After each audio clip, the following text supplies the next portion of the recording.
This podcast is brought to you by Craft Beer and Brewing Magazine for those that love to make and drink great beer. To learn more or to subscribe, visit beerandbrewing.com or find us on social media at Craft Beer Brew.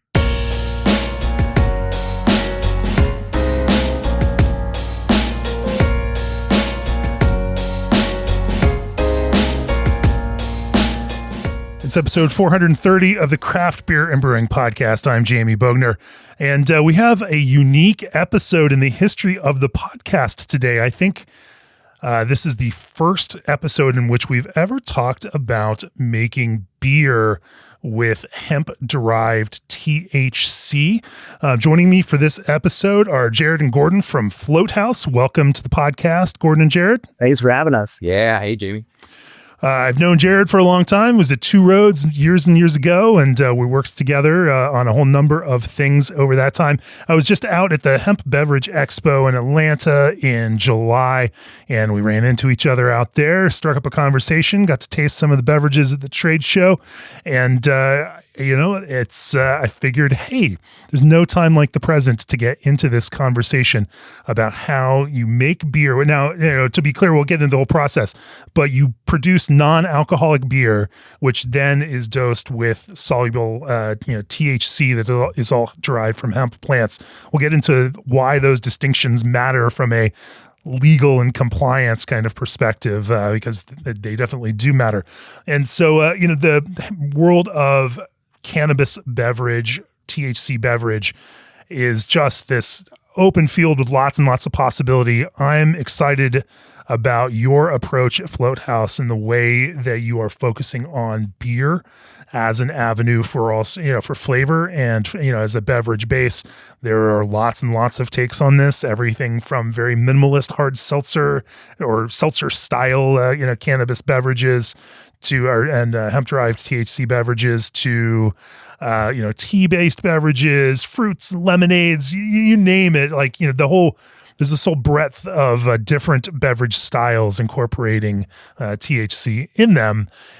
And, but I think that your focus on beer flavor is a cool place to be. And we're going to talk about what that means in terms of not just all of the kind of legal and structural pieces behind what it takes to create a brand like that, but also how you even think about, because you have multiple brands that you have a THC IPA, in fact, and we're going to talk about how you think about flavor, because obviously hops and cannabis, have some close relationship there and flavor commonalities, and that creates some opportunities from you from a creative standpoint. We're going to talk about all of those things, but first, for years, G&D Chillers has chilled the beers you love, partnering with 3,000 plus breweries across the country.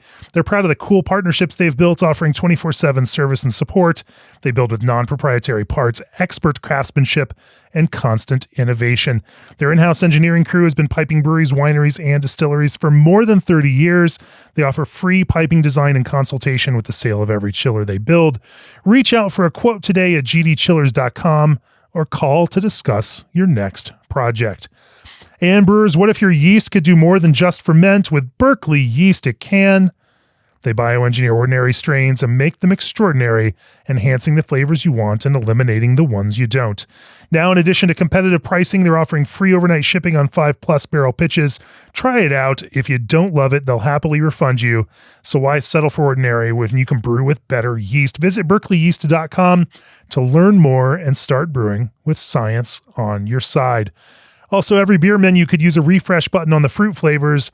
That's why it's time to revisit Old Orchard's flavored craft juice concentrate blends, where the latest additions include fruit punch, guava, kiwi, and pomegranate. They aren't stopping there and welcome flavor suggestions from the brewing industry. More information and free samples are waiting at oldorchard.com/brewer. That's oldorchard.com/brewer. All right, Gordon and Jared, why don't you guys, start out by giving us some of your individual backgrounds, and then let's talk about what led you all to kind of come together and kick in with the Float House brand, thinking about how THC, hemp-derived THC, I'm going to use that term hemp-derived THC over and over again for obvious legal and reasons, because again, you can explain what that distinction means later on. But what led you into this entire segment? You come out of brewing, Gordon, right? Talk about that kind of arc for me. Yeah, so been in the brewing industry for years. Right out of college, I went to work packaging at Magic Hat, and fell in love with the whole. Even the 12-hour days of just loading a cartoner the whole time, it was fascinating to me. So many different things, and just the fact that you can make this, these beers, was the end result of all this work was, I was hooked. So ended up on the West Coast and kind of weaseled my way into El Segundo Brewing, doing anything and everything. Making a lot of Broken Skull. This was prior. Okay. I was there and got, it was quite the day when we tasted IPA and nailed down what exactly Stone Cold wanted. That's a story for another time. And then, while I was out there, I did my brewing science at UCSD. And a brief internship at Monkish before moving back to the East Coast to ride my wife's coattails, who had just gotten accepted to Yale School of Nursing. And, we ended up back in Connecticut. I almost worked Two Roads. Was very close to doing that, but what could have been me, third shift, Two Roads for years. Instead, I went to work cellar at Stony Creek, which had just opened up, and worked there for about 4.5 years, and worked my way up to head brewer and then eventually director of brewing operations before leaving for 12%. And at the time, my goal in this space the whole time was to wrap my head around and fully understand what it would take to run a brewery so I could start my own. And by the time I got to that point, it just didn't make sense anymore. I moved back to Connecticut. There were 11 breweries in the state. By the time I was, thinking about this, there were 130. So, was thinking about launching a brand out of 12%, but it just didn't seem like the right path. And this space had kind of come up on my radar in 2019 at CBC in Denver, right after Keith Villa released his, infused non-alcs there in the rec market. And I had one of those and had the best time I had ever had at any CBC. Drank a lot less, I laughed a lot more. And, that combined with a couple seminars and talks at that CBC about this new category, which was less than 1% of total cannabis sales, beer started turning and I started going down this road. That's true. Now that you mention it, I have had Keith Villa on the podcast talking about his at Grainwave, and that was quite a bit ago. I will point out that we are not newcomers to this entire world of cannabis and beer. In 2018, we did a whole feature package for homebrewers in the magazine on making beer with alcohol and cannabis.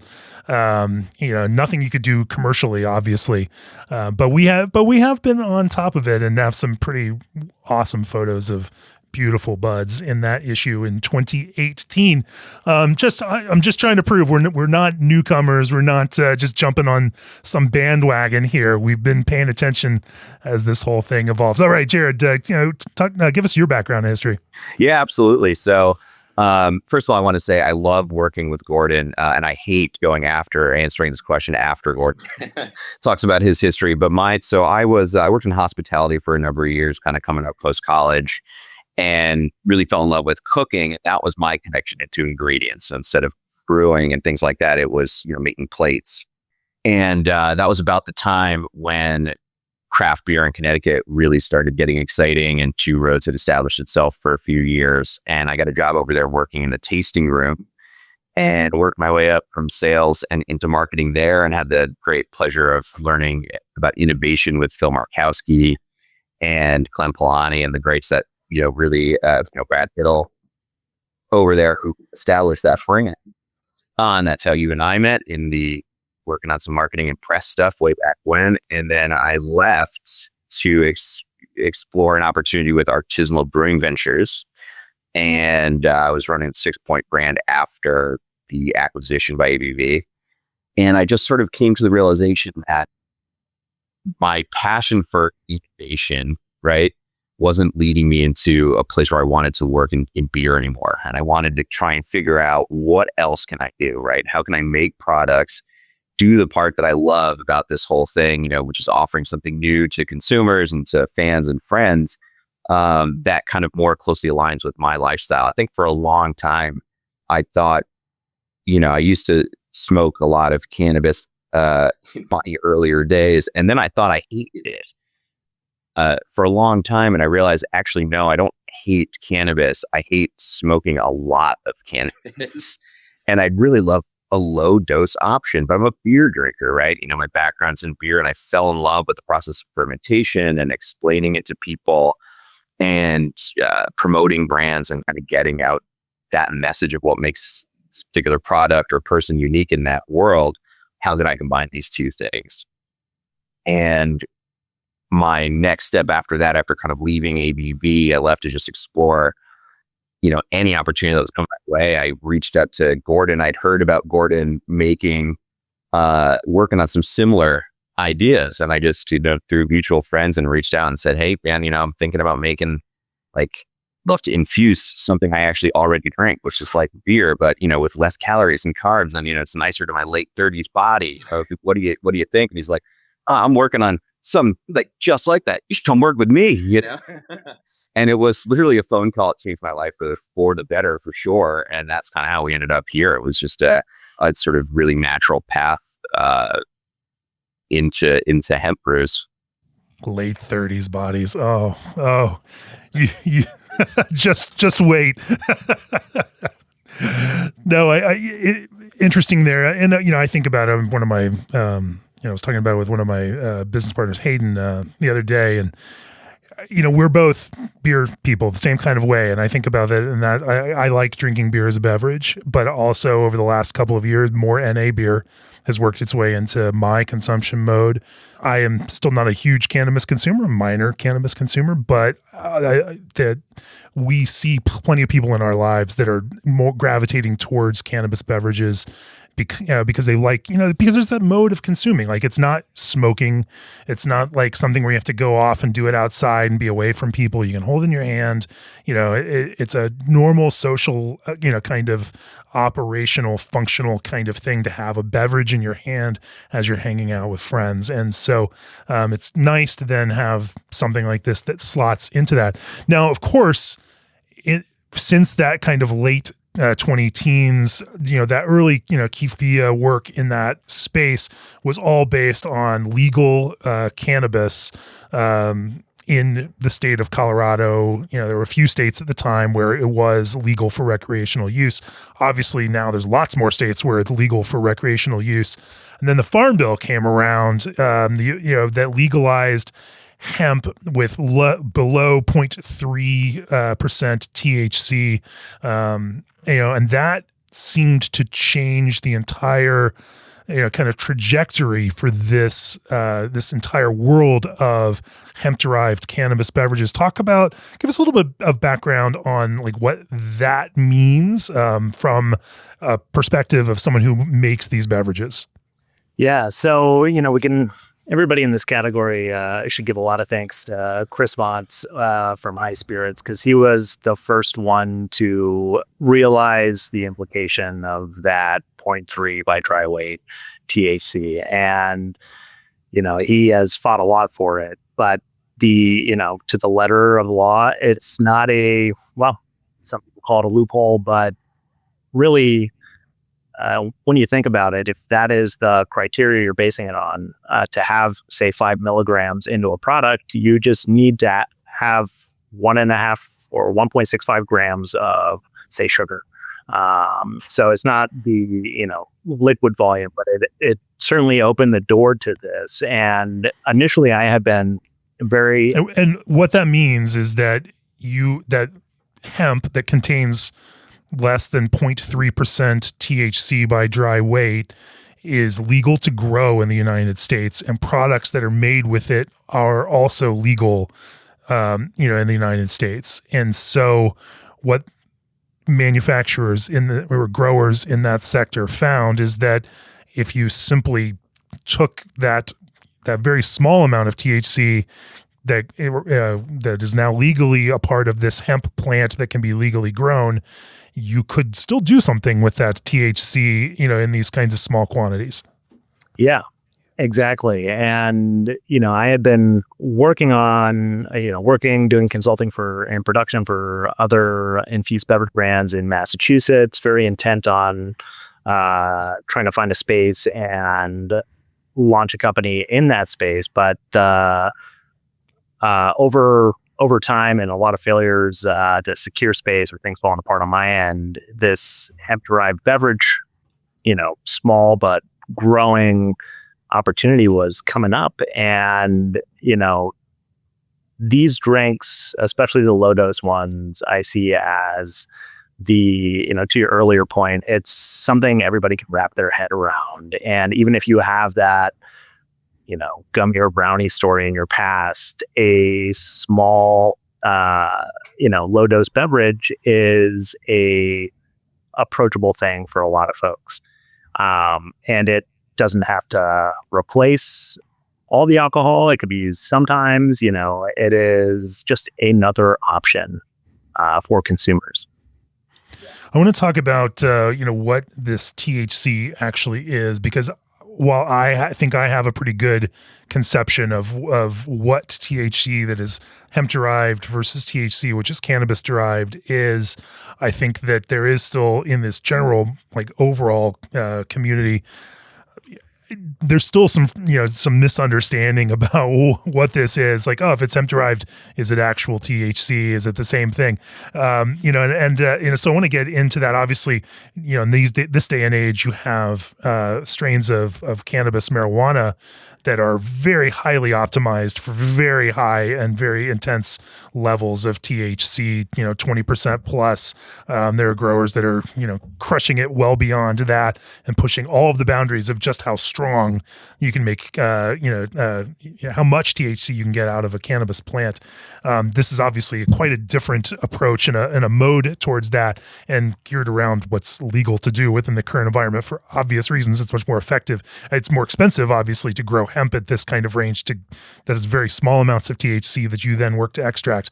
I'm a little curious about, again, what's the difference there, and what that process is for getting THC out of hemp plants, just because I haven't spent a lot of time learning about that. Let's talk about that. But first, Indie Hops brings Oregon's natural wonders to brewers, celebrating 16 years of delivering compelling new hop varieties along with classics that thrive in Oregon's terroir. Indie is the original source for Strata, Luminosa, Lorien, Meridian, and their newest variety, Audacia. Release your creativity with the magic of pure, uncut Oregon hops from Indie. Indie Hops, life is short. Let's make it flavorful. And Extra Tough has been making rugged and reliable boots for 75 years. Built for the harshest conditions, the Legacy Collection styles are oil, acid, and chemical resistant with a non-slip rated outsole. Be prepared for whatever comes your way and shop the latest Extra Tough boots on extratough.com. That's XTRATUF.com. Also, if you're launching a brewery or acquiring an existing one, it's last call for our brewery workshop and new brewery accelerator, September 14th through 17th in Fort Collins, Colorado. Over 4 days, we engage in panel discussions, technical brewery tours, networking, and small working group sessions that help you better understand and prepare for the challenges of brewery operation. We have a couple spots left. Visit breweryworkshop.com for more information and to secure your spot. So give me some background on this THC thing. There's a lot of terms out there: Delta 8, Delta 9, hemp-derived, cannabis, unpack those for us and explain what the difference is here. Yeah, so you're right. There is a lot of confusion around this, and, it's Delta 9 THC and then having all these additional Delta 10s, 8s, et cetera, confuses the heck out of your consumers. And whether it's from cannabis or from hemp, Delta 9 THC is THC. The process to get that THC from a bunch of hemp extract can go two routes. One, and this is what we use, we only use non-converted Delta 9 THC from hemp. And we were intent on doing this from the start. The state of Connecticut has mandated non-converted. What is non-converted versus converted? The second way of getting THC from hemp oil is to go through a chemical conversion of CBD into Delta 9 THC, which will also have a bit of Delta 8 in it as well. So if you're looking at the COA, the certificate of analysis, you'll see a little bit of Delta 8 hanging out there, which is rarely naturally in that extract. That in our state is considered synthetic and illegal, and we're taking a vast amount of CBD oil that is less than 0.3 THC and isolating that and using that in our emulsion, which then goes into our product. So it is Delta 9 THC. It's the same stuff that is in the cannabis plant. Exactly. And so some of these terms, but that is interesting that CBD, which we don't associate with the same kind of psychoactive property as THC, can actually be converted through a chemical process into THC. And that is a method that some manufacturers are using to drive greater efficiency out of that hemp extract, while still following the legal laws of all of this.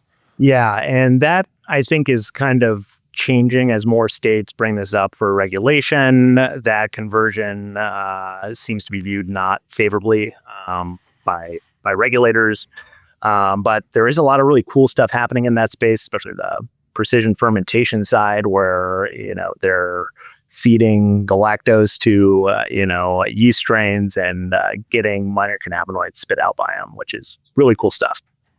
Fermentation, creating different, manipulating cannabinoids. Man, the future is going to be amazing.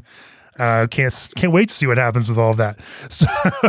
So that's the kind of the basic process. Then basically you're creating an emulsion, and I'm sure you work with partners. There are a number of folks out there in the broader industry that then do this kind of extraction process, and then use a water soluble emulsion in order to integrate that into the beverage that you're making.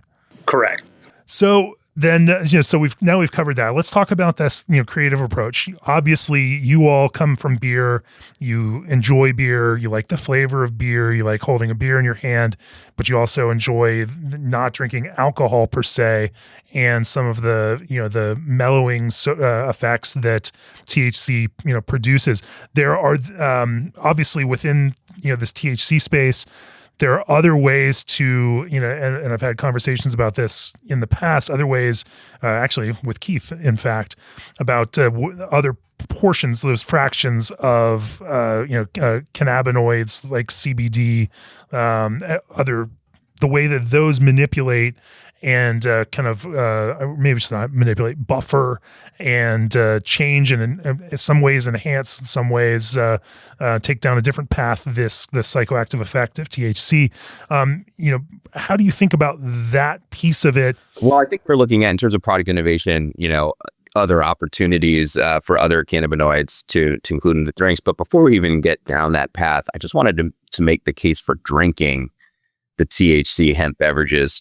Because I think when you think about smoking versus eating versus drinking, and touching on those different ways that cannabis can be enjoyed, to me, drinking really is ideal because it is this social experience, like you're saying, because it can fit in. It can be something you're doing solo, or something with a group of people that is, it can be kind of worked in and hidden if it needs to be.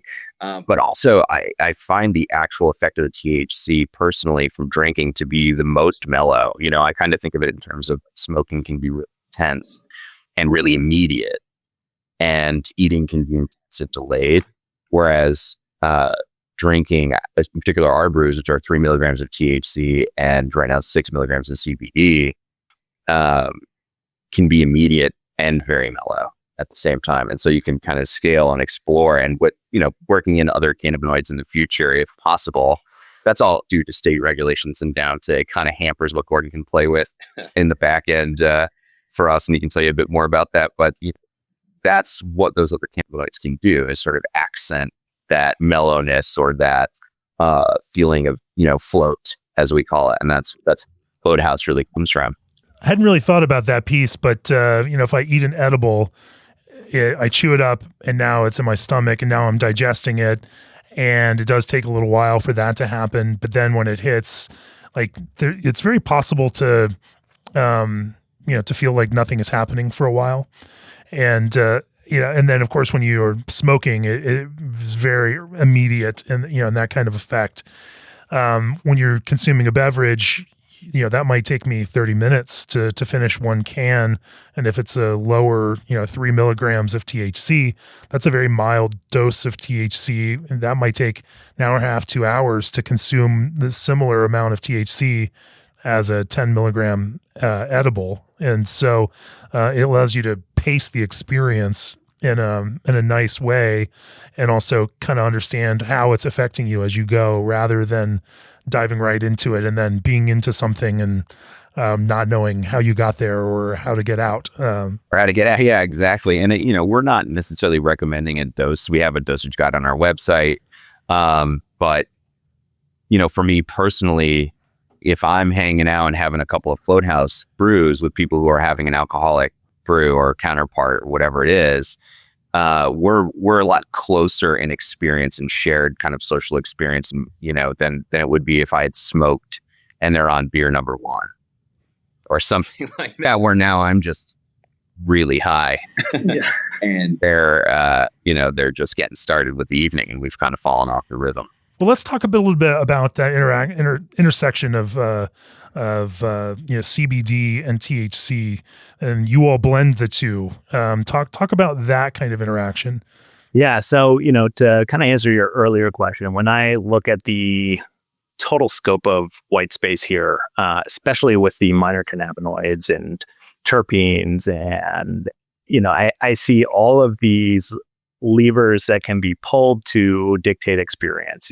When I was brewing beer and, creating alcohol, there is one outcome from that. There's not much directionality you can put into your product. And for THC in general, people have very firm thoughts about the occasion, how they're going to use it, when they're going to use it, how much, what form. And that all kind of ties together. So if you can create an experience that is, kind of going to push somebody in a fun, more social direction, I think that's a really exciting opportunity. Originally, we had these brews formulated at 5 milligrams of CBD, 2.5 of THC, and 5 of THCV. Connecticut made THCV a Schedule 1 drug, even though it's a non-intoxicating minor cannabinoid, which is energizing, anecdotally for me, energizing. Some people report it to be appetite suppressing too, kind of the Ozempic of weed, and just a very fun experience overall. We will be able to use some minor cannabinoids starting next year, so excited for that. But for now, we are limited to the THC and CBD. And those two do play a very important role. Everybody's got their own endocannabinoid system. And you have different receptors on there that are designed to interact with these cannabinoids. So when people, and this is a very common thing for a lot of people that are just consuming THC, that kind of on-ramp to the high can be very anxiety inducing, very kind of this is not a fun feeling. By including the CBD with that, which is a non-psychoactive cannabinoid, which has lots of medicinal benefits, but we're not touting any of that. We are putting it in there to bind up endocannabinoid receptors and slow down that onset that could be anxiety inducing. Even at a 3 milligram dose, we find that's a much more approachable format for, your non-seasoned consumer. And that's who we're looking for with these products. as the marketing guy, I'll say we say they pair nice with real life. Interesting. Well, let's talk about the kind of creative design. Now, you again are using non-alcoholic beer as the kind of, no, it's not beer. It is. It's evolved beer. This is beer inspired. Beer We've gone to inspired. great lengths to ensure that this beverage, this brew, is never considered a malt beverage. That's the only way we're able to do this. So, there are similar processes in the fermentation and dealcoholization. We are not creating any alcohol here, and this substrate is never meeting the requirements to become a malt beverage. The way that I like to kind of, put some framework around what we're doing at Floathouse is that, these aren't beers just because we can't call them that or don't want to call them that from this legal perspective, but because what we're doing is really trying to evolve the way that consumers can experience these products, right? So it's not just to make an NA, even though I think these are, the best tasting NAs on the market, and I truly believe that. And that's kind of, ultimately how we started working with Gordon, was after tasting the product, I just thought, oh my God, this is amazing. But the reality is that the goal is to evolve beers, to work on our backgrounds and look back at this like shared 25 years of working in craft to do something new and to truly innovate in that space. So it's to take it from beer and evolve it into a THC brew. So not only are these 3 milligrams of THC and 6 milligrams of CBD, but they're also, low calorie, 40 and 45 calories, low carb, low sugar.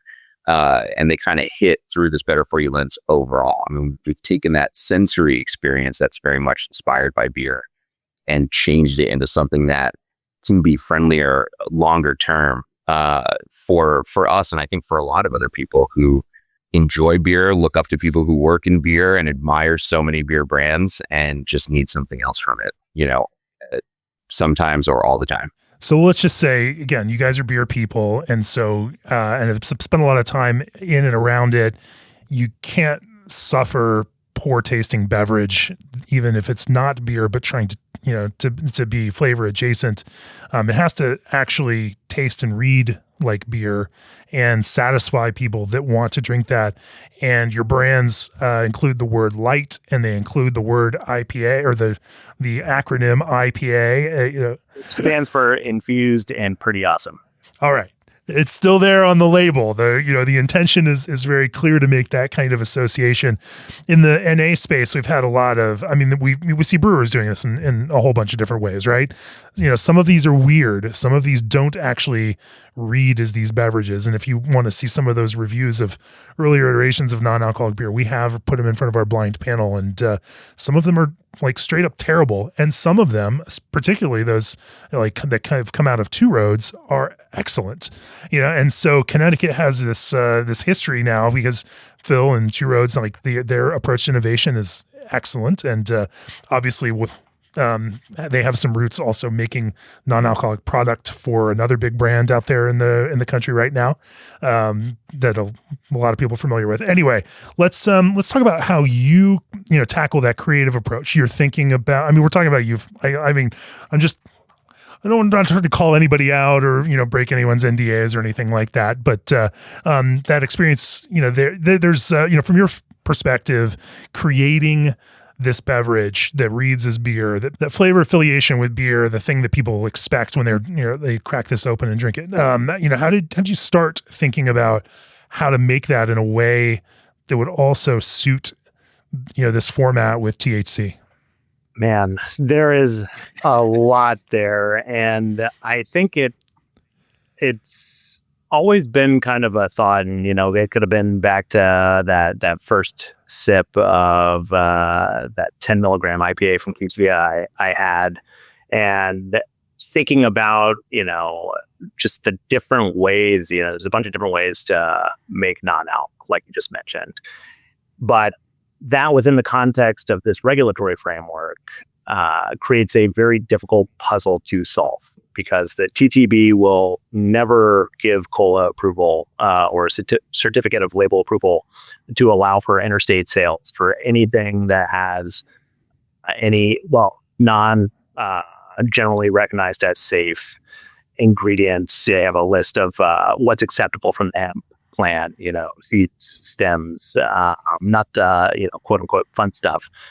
And looking at it within that context, and also the reality of where we're at financially and what we're able to do, these dealcoholization systems cost a ton of money. And, in order to kind of work, we almost had to work backwards to our, we knew where we wanted to go, but how to get there was wildly unknown. And figuring out the pathway for that, I thought this brew project was dead multiple times after a bad call with the TTP, or, kind of a meeting with the Hemp Beverage Expo. We had a small subcommittee on this whole thing. And, multiple times I was like, it's never going to happen. So first it was like figuring out how to do it. And we, had, I guess essentially figured out a process that would allow us to receive a fermented product that was dealcoholized and then concentrated through, similar to the reverse osmosis system, where the retentate or your concentrated leftover from that process is a stable thing that we can receive here and complete the brew on our end, where we're adding hops and flavoring with hop extracts in order to achieve that, facsimile of a brew. And I think too, on that, I've never heard you say it like that, but that's exactly, the way it really worked. It's like we knew exactly where we wanted to end up because we'd had lots and lots of great beers. And just having that North Star saying like, okay, it's really got to be up to this level of quality. And I think within hemp beverage, it might be a unique perspective because Gordon and I come from the beverage aspect of CPG just in general. I don't know that everyone in the hemp beverage segment has that experience exactly. Maybe they're coming from cannabis and they found their way into hemp bev, whereas we're kind of coming from bev. But one of the things that makes Woodhouse unique in terms of the product is that we're taking something that is 99% of hemp beverages are non-alcoholic beverage styles that have become THC dosed with hemp-derived THC. That's a lemonade. It's a lot like a tea, and predominantly seltzer flavors. And and this is what I mean about kind of evolving and changing and really transforming along with that THC. Is it's something that is rooted in alcohol and fermentation, say, and creating a version of it, as Gordon just explained, that is okay to make it in a bunch of different ways and tastes good. It's NA and including THC with it. So we have this extra kind of layer of how we're approaching the product innovation pipeline in our back end and what we want to do with it. Yeah. Just to kind of add on to that a little bit, the reason we launched with light and IPA is rooted in our overall kind of design principle, which kind of follows this Maya principle of maximum allowable yet acceptable. This space is widely unknown to the majority of beverage consumers out there. And in order to bring somebody along with us in creating this new category, which now is a niche of a niche, we needed to have things that were familiar and, not overcomplicated. It is a simple proposition. It's like, it's like the other non-alc I grab. It just has a little bit of fun that's coming with it. So just like Keith Villa, I remember the time Keith Villa was working with O'Fallon in Missouri, they were dealcoholizing there because they had a very expensive machine. I think that whole place has been on the auction block since, unfortunately. But working with a producer that has this very expensive equipment, because most small breweries are just not going to go throw down seven figures for this kind of the top end of this kind of equipment to do that. but still working with someone to, on this kind of project, you are trying to then dial in the flavors so that what you get from them, that you can then pull back into your beverage process, gives you the right kind of flavor base. Are there any things that you learned through that kind of process, stuff that does work and stuff, in terms of the ingredient, because if you start with something poor and get a poor quality, dealcoholized kind of base for this, you're not going to just make it magically better by throwing a bunch of hops in it. No, yeah. And we tried that.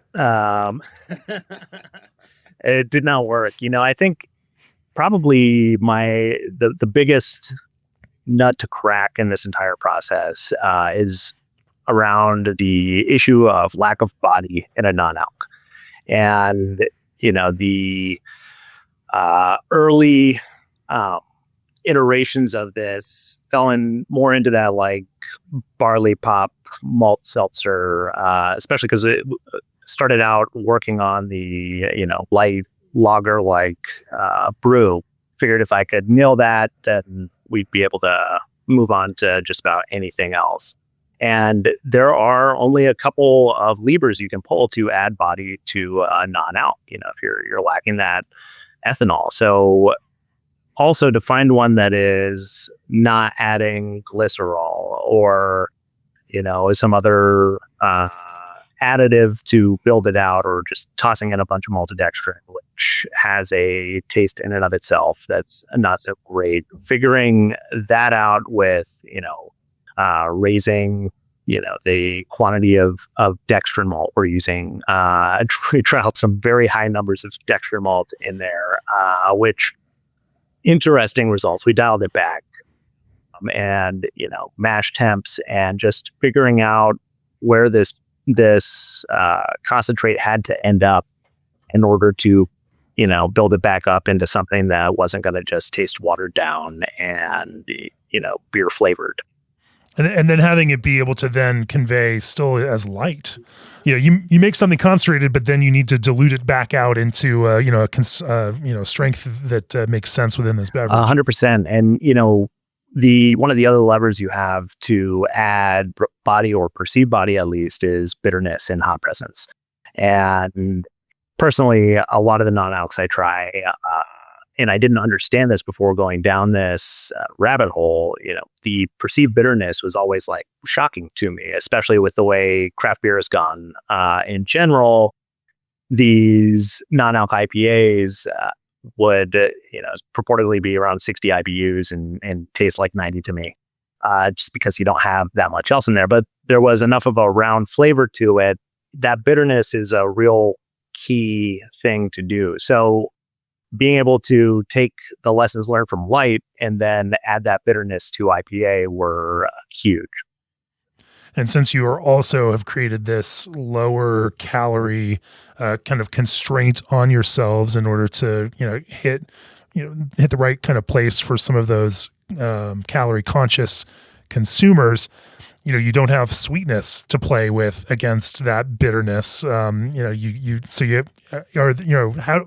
do you then, kind of, manipulate some of, there are, again, non-alcoholic brewers that I talk to, do use things like monk fruit, natural, things that have some idea of sweetness and body without calories. Are some of those, kind of natural approaches, find their way into your process? We are not adding any sugar or sugar facsimile to our product. And well, at least these two current ones. We're working on the double IPA version of which will be able to do a higher dose product, not for sale in our home markets, but will be available online and in New Jersey.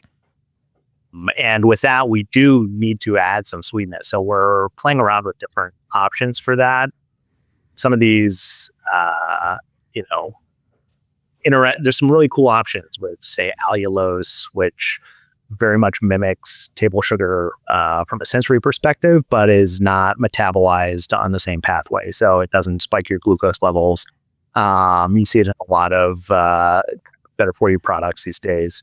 I really dislike stevia and monk fruit, and they just don't taste right to me. They have a little bit of that medicinal kind of character to them, and like a sharpness. Almost tastes like it's not fusel necessarily, but it kind of it can give you that perception of a pour fermentation. Right, and so we're with the double IPA, for example, we are going to be adding most likely some maltodextrin to it. Potentially something like allulose. And then there are these really cool hop products, ISY Enhance, for example, or I think it's the hop ISY Enhance is a different product. From TNS, you have Hop Zero, which is a body enhancer, and that works very well in a hoppy beer. It does carry some hop sensory with it, but it is wild what that does to your mouthfeel. Interesting. Let's talk about hops in general. Obviously, this is a place where, as you get that concentrated, non-alcoholic, component back, you then go through your own production process and start adding hops in. But hops themselves, as you say, definitely can add body and aid the mouthfeel of this beverage. Are there kinds of ways that you go about doing that, formats that you add those in, and then also specific varieties that you find? I mean, we all know that certain hops definitely are more haze producing and create more of that kind of stability and more of that kind of polyphenol protein type of haze, which certainly softens mouthfeel, but adds to that. Are there some ways that you then think about, like, not just the flavor of hops, but also the functional kind of impact of hops in these? Totally. And there is so much for us to still explore on this front. We live in a wild time with all sorts of new hop products coming out seemingly every day. And it is, there's a lot of things we want to trial and tinker with. But we're sticking to the slow incremental testing of things instead of just doing what I want to do, which is throw everything in and see what happens. But our process involves a combination of hop pellets, dry hopping, and also the addition of different extracts in order to achieve the desired outcome. And we're working on our hazy. That will be some point down the line. Just trying to keep our heads above water right now with all the co-manufacturing doing. Wait, you're trying to stay afloat? We're trying to stay afloat. Right there. You're hired. But yeah, there is a bunch of stuff we're going to be kind of trialing out to that end and experimenting with, because this is not something we've ever done at scale, and things obviously perform different in a keg than in a 40-barrel bright tank. Sure. There's some hops that you lean to, because then we also think about cannabis. Like, we talk about weedy character, dank character in West Coast IPA all the time. Like, it's a very common character that seems to also align. And while some of that may have been viewed, as maybe negative, 20 years ago, nowadays we celebrate that kind of locker room sweaty character and dank character. And it's like it's part of what we actually want out of this, in the same way that cannabis consumers, those, serious aficionados, also enjoy some of the actual cannabis character. It's not something you need to get away from. It's something now that people want to embrace and lean into. How do you think about that flavor and building a hops adjacent kind of connection to those flavor pieces? This actually ties back to the earlier conversation about minor cannabinoids as well, because the terpenes are insanely efficacious in and of themselves. And being able to not only pull out delightful sensory notes that, cannabis is known and appreciated for, that overlap with hops, like you're saying, but also to be able to enhance the overall experience and direction of the outcome based off of what those, what your myrcene or limonene is going to do to your high. is a very exciting place to play in. In our launch SKUs, we have refrained from adding any hemp or cannabis-derived terpenes, but that is what we're currently working on right now with the double IPA of, getting enough of that character in there. We haven't decided if it's going to be kind of a blend or strain specific, or how we're going to, whatever tastes the best and gets us to where we want to be with this product is where we'll land. But there is a lot of, there's so many positive sensory aspects that we can play with here that, you see tons of brewers adding terpenes to their beers with varying degrees of success. Stability of these terpene emulsions is been something I've been working on for years, finding one that can be pasteurized. It doesn't turn into a grassy, hayfield and lose all that, those delicate volatiles. It has been tricky. But when it works, it's awesome. That's true, because these don't have alcohol as a antimicrobial or stabilizing effect. That you do need to take some more severe efforts to stabilize them and make sure that your package is safe for consumers, and that does change some of that mode versus what a brewer who does have alcohol as a tool can use. It's that crutch. It's pretty useful. I mean, there's a reason the beer has been as successful as it has for so many centuries now. Well, I'm curious about this kind of sensory development process. When I think about brewers going through a process of developing a beer, it's fairly simple. Alcohol, ethanol works in one way. There's not this panoply of ways that you can tweak your inebriation, using some of these other mood altering kinds of things. I mean, I guess maybe you could, and maybe these terpenes do have some effect on that we're not exactly teasing out in the beer world right now. And maybe we should do some more research on that.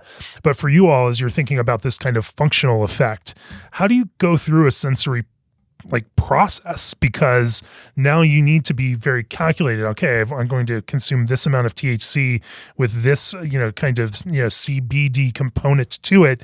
And how much time am I going to give that? What's our sample size of people? Because everyone's physiologies are a little bit different than that. It adds this extra, I mean, you are playing in another dimension now of sensory that is an unusual one for brewers. Yeah. So this is, first of all, we are only going to be able to trial kind of anecdotally and small batch. To your point, everybody will experience these things differently. And, we are, like anybody in this space, very cautious about what we say about the outcomes of these products, and do not make claims to any sort of effect or outcome, except good times. And thinking about that, we can position it, signal like this is intended to do this. And what we find with these products overall is that they are amplifiers. Whatever you're bringing into the experience is going to be amplified. If you are coming off a long week and you're just ready to pass out, and you have one of these, you're going to sink into that couch and just be a little floaty, and then off to bed. If you are going into, I don't know, you're going to go to a concert, and it's funny, we get tagged in a lot of people that are drinking these on the way, walking into the concert from the parking lot, and that is, I think, the perfect, example of that. You're like, oh, I'm about to go see this band, and I am going to be uplifted and floaty and have a great time. But, I guess I don't have a firm answer because we don't know enough about this. This is the thing, this long-term trial and seeing what consumers tell us back is happening and how they're using them. We don't know. So we're going to pull the levers with what tastes good and we like, and we'll see what happens. Yeah, yeah.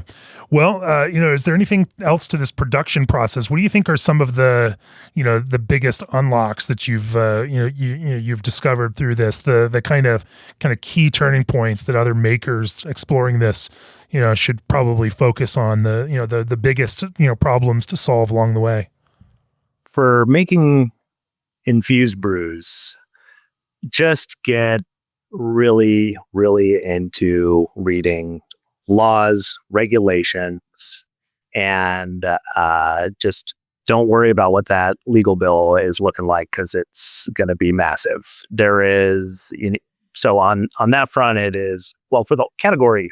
The compliance piece is even harder than the product piece, is what you're saying. Like trying to get something that meets every one of the states that you can sell them in, their requirements is, you're going to need to pay attorneys pretty well to do that. Yeah, and it changes every day, seemingly. There is, it's a very dramatic business. The whole hemp regulation, bill drops at midnight and you've got 24 hours to read it and understand it. Yeah, submit your testimony. It is, and the community, specifically through the Hemp Beverage Alliance, is very active and very engaged in each state, and a great resource for this. But the compliance aspect is critical for the category at large, as we are fighting for sensible regulations on these products that are, we want age-gated avenues to sell these. We want, just to be able to find our consumers in a safe, transparent way. And it is a roller coaster of emotion and frustration watching regs or whatever's happening in Texas right now with another special session where this is going to get wrapped up into everything else. There was federal legislation out there. Obviously, Mitch McConnell has been out there publicly stating that he wanted to close this loophole that he theoretically opened in that original farm bill. And that was added to the federal appropriations, that big, beautiful bill. And in fact, it was Rand Paul from Kentucky who threatened to veto it if they included that provision in it. So libertarian out there looking for individual rights, also looking to protect the rights of farmers that are growing all of this hemp, from which this extract is made from. Because obviously, if that became illegal, then at a federal level, it would have massive economic implications for all of the agriculture side that has grown up to also support this entire category of not just beverages, but also all the other hemp-derived THC delivery formats, because beverage is not the only way that people are consuming hemp-derived THC. And so, but now now that's not federally, has not been, that loophole has not been closed. You probably have another year, at least at the federal level.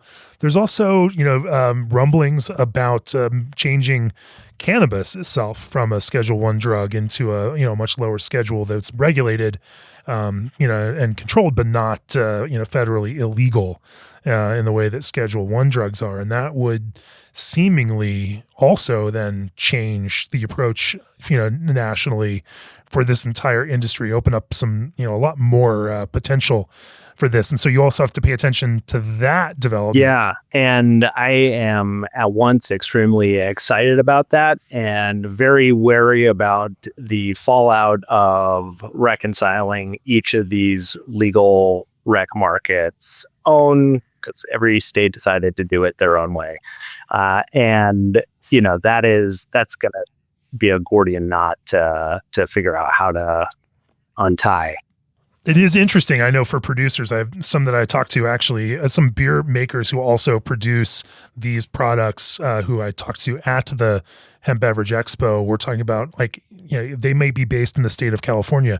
They can't produce those beverages in the state of California because California has a legal and regulated cannabis industry. And so, the Delta 9 hemp-derived THC stuff is not part of that kind. The regulatory structure would be onerous for them, whereas they can produce those in other states where they don't have that kind of legal rec production approach. And so they're working with co-packers outside of the state in order to make this. And it's a giant kind of strange patchwork of varying regulations that impact the way that people can do any of this. Yeah, and even I would love to be able to just use cannabis extract and to go that route. But this being able to use hemp-derived THC, the ability to quickly get it out there to more people and get more eyes and awareness on this as an option in general, I think is one, beverage kind of stands separate than the gummies or other edibles or, these THCA flower pre-rolls that you can buy in a gas station. Beverage itself, I think it gets wrapped up with all that, but it, in my mind, needs to live separate. Because it does, somebody who's going to buy one of these low dose drinks, more often than not, is not somebody who would ever walk into a dispensary.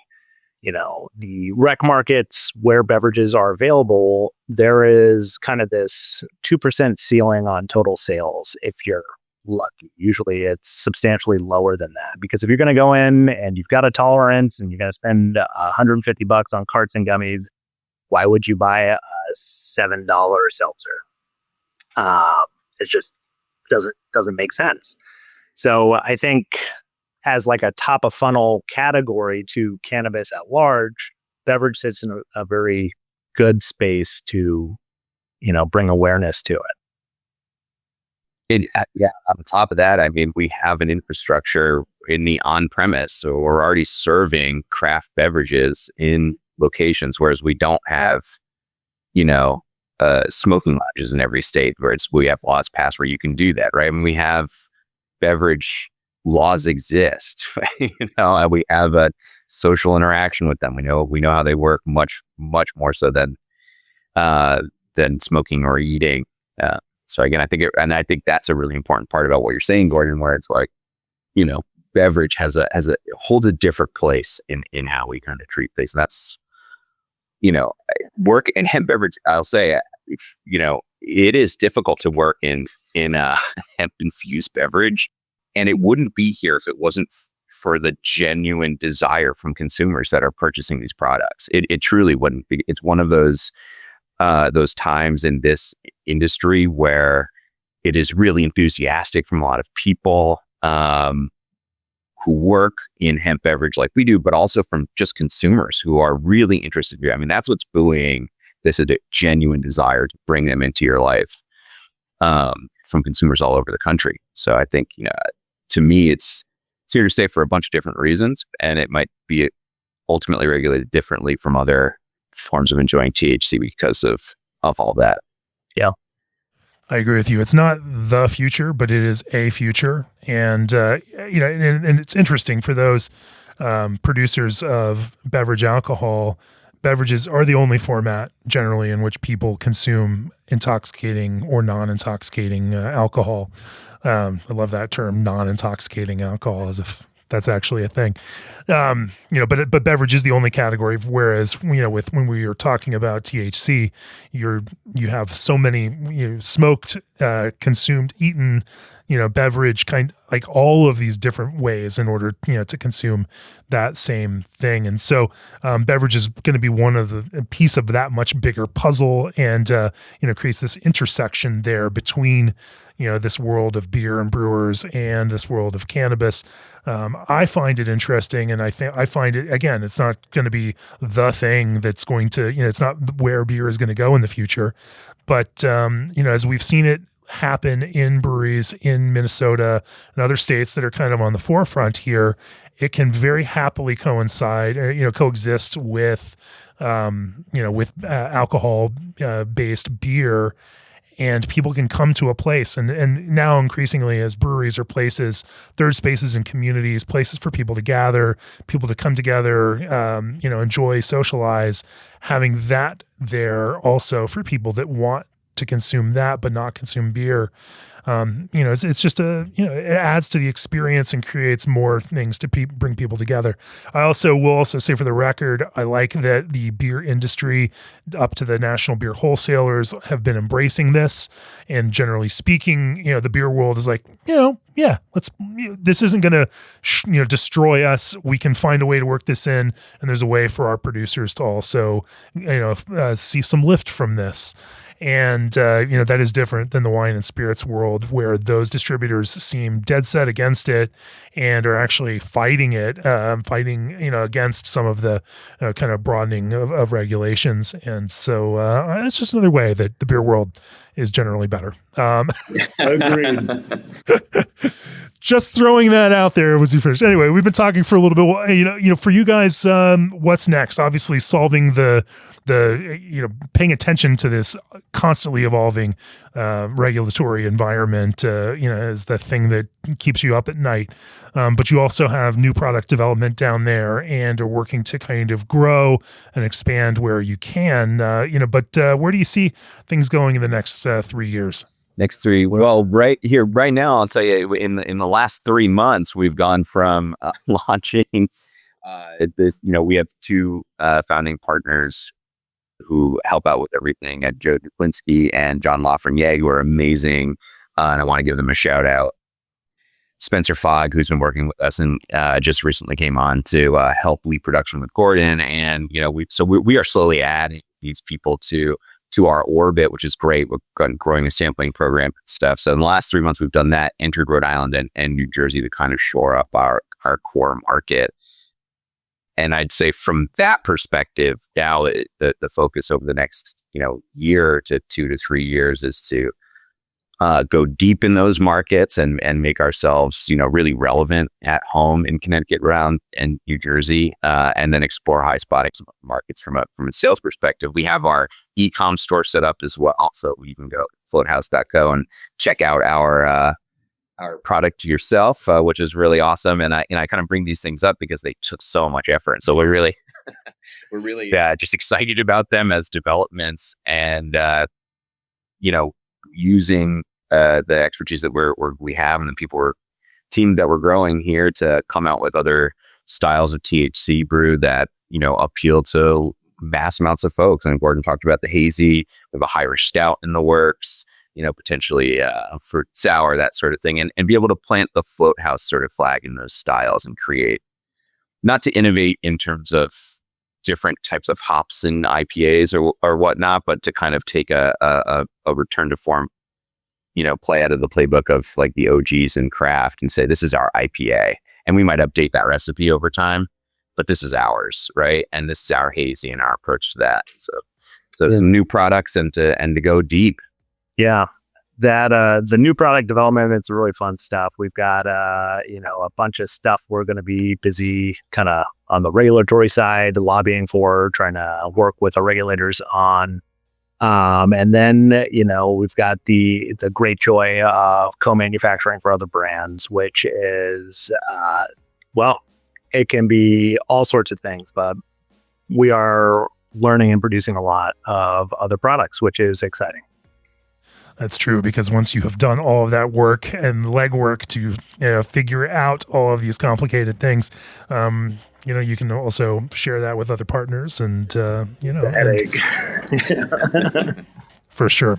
Well, I think that's a great place to bring this to a close. G&D Chillers has chilled the beers you love, partnering with 3,000 plus breweries across North America and beyond. Berkeley yeast bioengineers ordinary strains to make them extraordinary. Need a custom fruit blend for a growing brand? Contact the experts at Old Orchard. Release your creativity with the magic of pure, uncut Oregon hops from Indy. Extra Tough has been making rugged and reliable boots for 75 years, and the Brewery Workshop will help prepare you for the challenges of brewery operation. If you've enjoyed this episode, go to beerandbrewing.com, click on that subscribe button, and help support us in bringing you great conversations. I actually will be out in your neck of the woods next week in New York City, recording some podcasts and doing some stuff. Got some good ones in the works out there.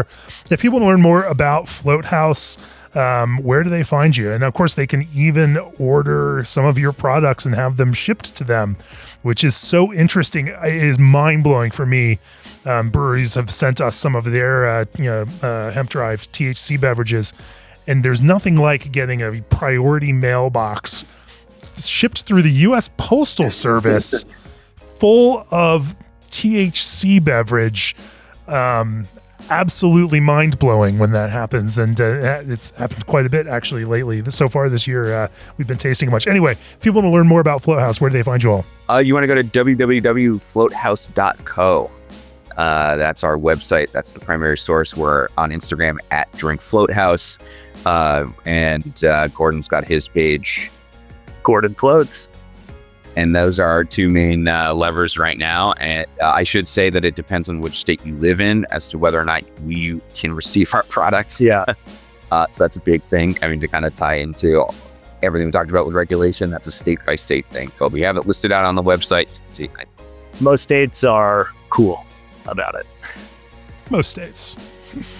If you're international, don't even try it. All right. Well, Gordon, Jared, it's great talking with you about making hemp-derived THC beer of sorts. Not beer, but beer-adjacent beverage. We will stay on top of this subject and see how things evolve. But I think getting these conversations started and seeing, is the important thing. And it's great that you all are sharing what you are learning so far with everyone listening. It's been great talking to you. Cheers. thanks, Jamie. Thanks. Cheers.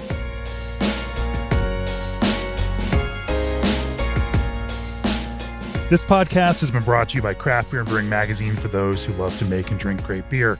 To learn more or to subscribe, visit beerandbrewing.com or find us on social media at Craft Beer Brew.